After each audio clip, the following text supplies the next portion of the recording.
Life is filled with moments of stress, conflict, and uncertainty. These moments often challenge our ability to remain composed. Do we immediately lash out when someone provokes us?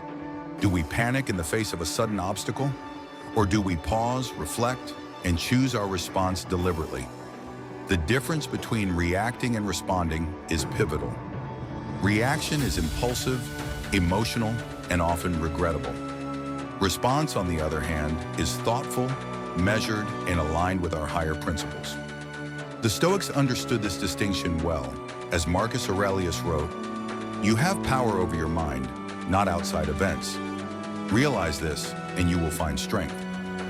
In this guide, we'll explore how Stoic philosophy can help us train our minds to respond rather than react, allowing us to navigate life's challenges with wisdom, resilience, and inner peace. Number 1. Understand the difference between reaction and response.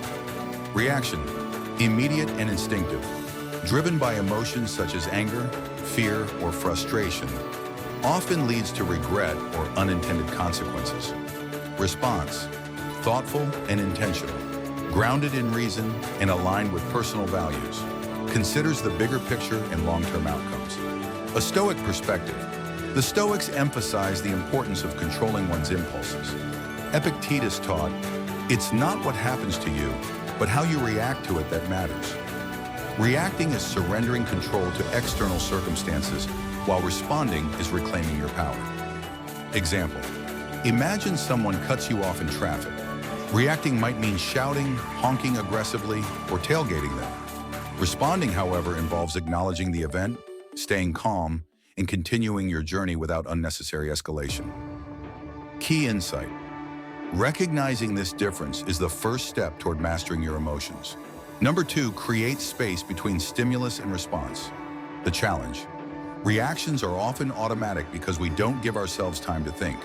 The Stoics recognize the power of pausing to regain control over impulsive emotions. The Stoic technique.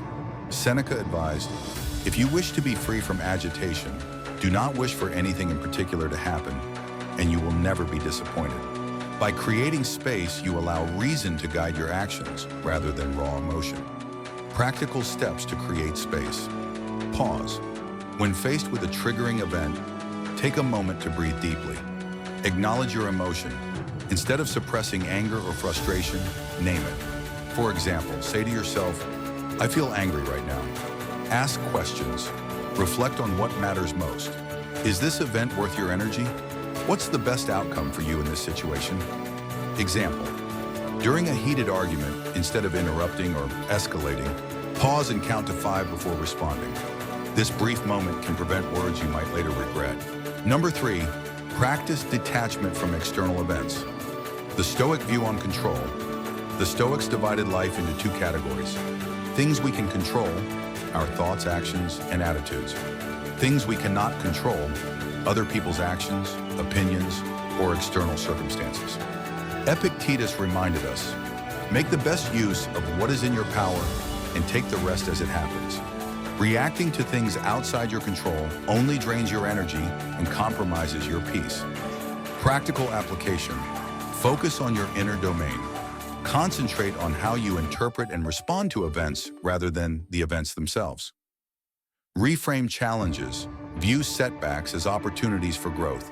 For instance, if a project at work fails due to circumstances beyond your control, focus on what you've learned and how you'll approach future tasks.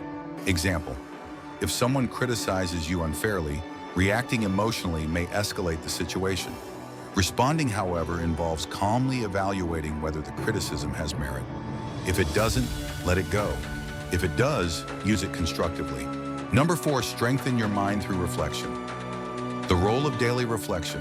The Stoics believed that self-reflection was key to mastering emotions and aligning actions with principles.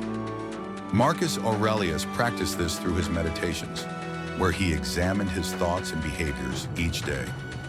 Practical reflection techniques. Morning preparation. Start your day by visualizing potential challenges and rehearsing how you'll respond. Marcus Aurelius began his mornings by reminding himself of the difficult people he might encounter. Evening review. Before bed, reflect on your actions. Ask yourself, Did I react impulsively today? Where could I have responded more thoughtfully? Example: at the end of a stressful day, consider writing in a journal. What triggered strong emotions today? How did I react and what was the outcome? What could I do differently next time? This practice helps you identify patterns and gradually shift from reaction to response. Number 5, embrace the power of virtue in your response. The Stoic commitment to virtue. For Stoics, every action should align with the 4 cardinal virtues. Wisdom, acting with reason and clarity. Courage, facing challenges with strength. Justice, treating others fairly and with respect. Temperance, exercising self-control and moderation. Responding virtuously. When we respond instead of react, we act in harmony with these virtues. Reacting impulsively often leads to injustice or a lack of temperance, whereas a thoughtful response demonstrates mastery over oneself. Example: if a colleague undermines you in a meeting, a reactive response might involve snapping back or accusing them publicly. A virtuous response, however, might involve addressing the issue privately with assertiveness and professionalism, focusing on resolution rather than revenge. Practical tip: when unsure of how to respond, ask yourself, does this action align with my values and virtues? Number 6, train your mind like a Stoic athlete. The analogy of mental training. The Stoics often compared life to an athlete's training. Just as athletes prepare their bodies for competition, we must prepare our minds for challenges. Epictetus declared, difficulties are things that show a person what they are. Daily mental exercises. Negative visualization. Imagine potential difficulties in advance. By rehearsing how you'll respond to setbacks, you're less likely to react impulsively when they occur.